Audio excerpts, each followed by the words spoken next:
दोस्तों नमस्कार। जनता की आवाज न्यूज चैनल में आप सभी का स्वागत है।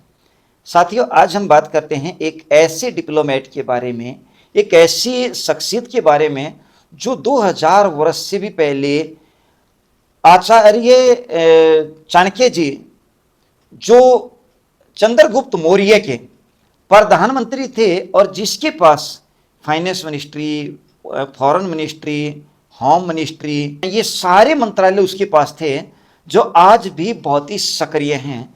आचार्य चाणक्य की चाणक्य नीति एक बुक है, उससे हम कुछ चीज़ें उठाते हैं आज, और हम कोशिश करेंगे कि एक एक करके इसको आगे नई पीढ़ी तक पहुंचाएं और उन लोगों तक पहुंचाएं जिनको इसकी ज़रूरत है। ये समाज के लिए एक आईना है और आज 2000 साल से भी ज़्यादा का समय हो गया, उसके बावजूद भी चाणक्य नीति आज भी उतनी ही सक्रिय है जितनी उस समय थी। और मेरा अपना मानना है, राजनीति के हिसाब से, राज्य नीति के हिसाब से, विदेश नीति के हिसाब से ये हमेशा ही सक्रिय रहेगी और इसका फायदा लोगों तक जो है पहुंचेगा, जो आचार्य चाणक्य की चाणक्य नीति को फॉलो करेगा। तो आचार्य चाणक्य ने कहा है कि बिना अभ्यास के शास्त्र विष है। यहाँ पे कहना चाहते हैं कि शास्त्र जब तक शास्त्रार्थ नहीं किया होगा तो उसका पूर्ण ज्ञान नहीं हो सकता, वो जहर के समान, आदमी को उससे बचना चाहिए। दूसरा, आचार्य चाणक्य ने कहा है कि आजीर्ण के लिए भोजन विष है। आजीर्ण का मतलब यह है कि जिसकी पाचन क्षमता कमजोर है, जो अच्छे भोजन को पचा नहीं सकता, उसके लिए ताकतवर किया हुआ भोजन यानी अच्छा जो खाना है या हेल्दी खाना जो है वो विष के समान है, क्योंकि वो पचेगा नहीं तो वो जहर का ही काम करेगा।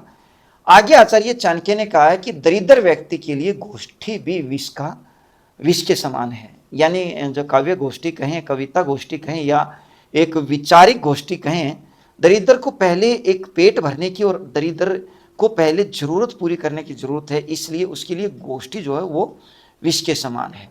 आगे आचार्य चाणक्य ने कहा है कि वृद्ध के लिए तरुणी का संग विष के समान है।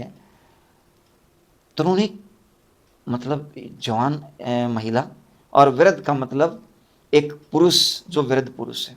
इसमें ये हमारी जो सामाजिक अस्मिताएं हैं, या हम इसको सामाजिक अस्मिताओं से भी ज़्यादा कहें, शारीरिक अस्मिता है, वो एज के हिसाब से होती है और समय के हिसाब से होती है। तो इसलिए वृद्ध व्यक्ति को तरुणी का संग करने से बचना चाहिए। ये हमारे यहाँ पे ऋषि मुनियों ने विवाह की एक सम आयु की भी जो बात की थी वो इसीलिए की गई थी। अब हम अगली आचार्य चाणक्य जी की बात पे चलते हैं। आदमी को आचार्य चाणक्य के अनुसार दुष्ट स्वभाव वाली स्त्री से, नीच स्वभाव के मित्र से और मुंह फट नौकर से और ऐसे घर में रहने से बचना चाहिए जहां सांप रहने की संभावना है। नहीं तो ये सब चीजें मृत्यु के समान हैं।